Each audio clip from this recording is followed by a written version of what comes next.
So what you want to start out with is something called memory wire, and you can get that at any craft store or even the craft section of like Walmart or Target.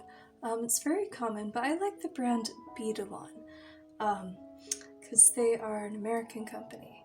Now, what you do is you take some round nose pliers, and with a section of your memory wire, however big you want it to be, all you do is you bend it like this to make a little loop.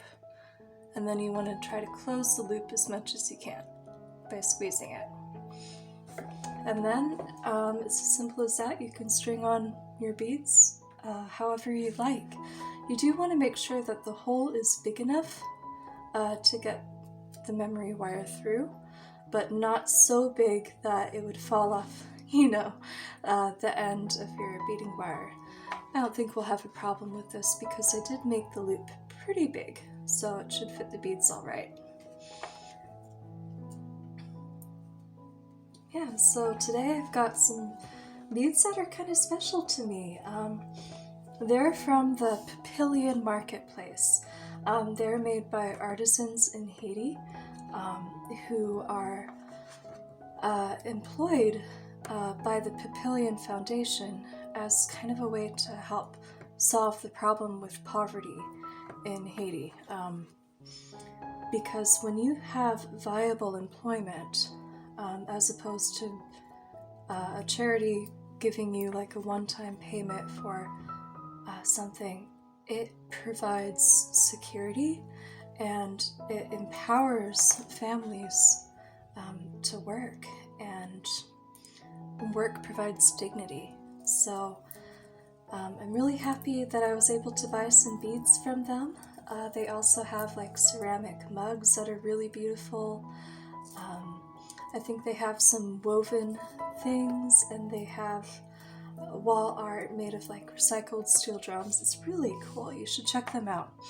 It's the Papillion Marketplace, and here's their logo. Anyways, so I have a little design here, and what I've done is I've kind of separated my earth tones from some of my lighter blues, and I mixed in darker colors and then lighter colors, and I put them in a pattern that I liked. And I also thought about like shiny beads versus satin finish beads and wood beads, and how that all kind of goes together. So I just string them on. Now I've got, how many inches? Probably have 16 inches of beads, and I made it that long because when they spiral around, you actually need more length than you would think. So that's what I did here.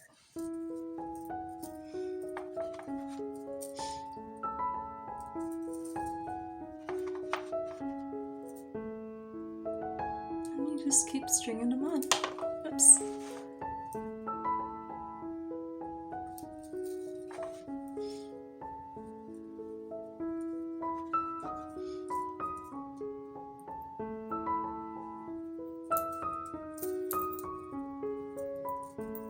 Once you have a good amount of beads on your strand, and you feel like you kind of want to push it down, you can stretch the wire and go like this, like a slinky, or you can just push it down with your fingers. It doesn't really matter.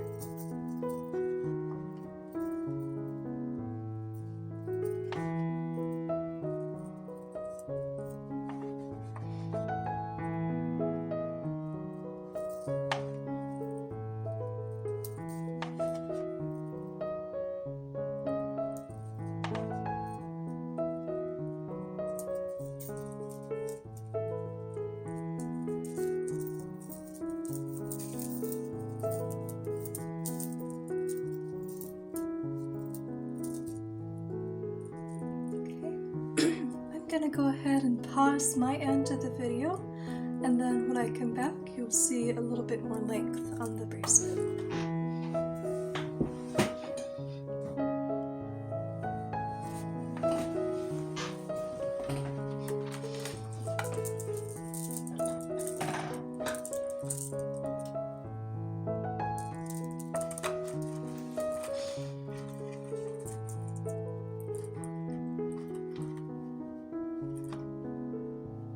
That one doesn't want to go on very much. There we go. Okay, and as you can see, I'm kind of holding the wire with my fingers, so that way my fingers act as a bead stopper and they don't fall off as you move the wire around. And then when I get enough beads on this part, there we go, I just release and keep on stringing.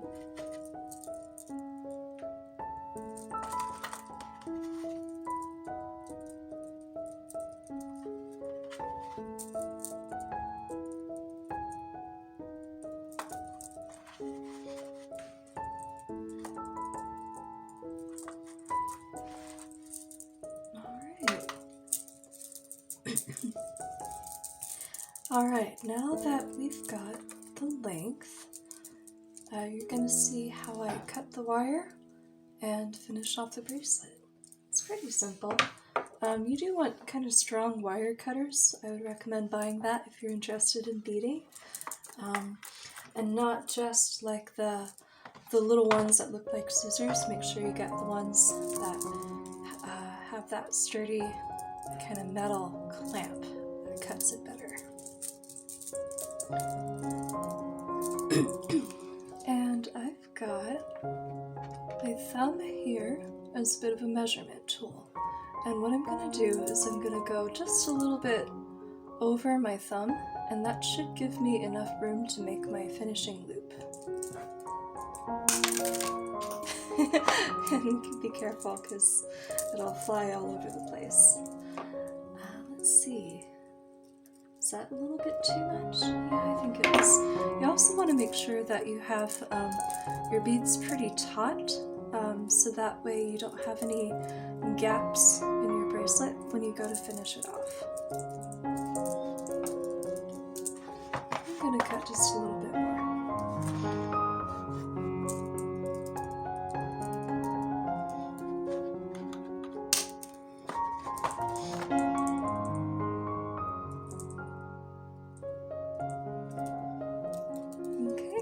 As you can see, I just use a little elbow grease, keep pushing that back, and at the same time I twist with my wrist. You don't want to twist with your fingers, twist with your wrist.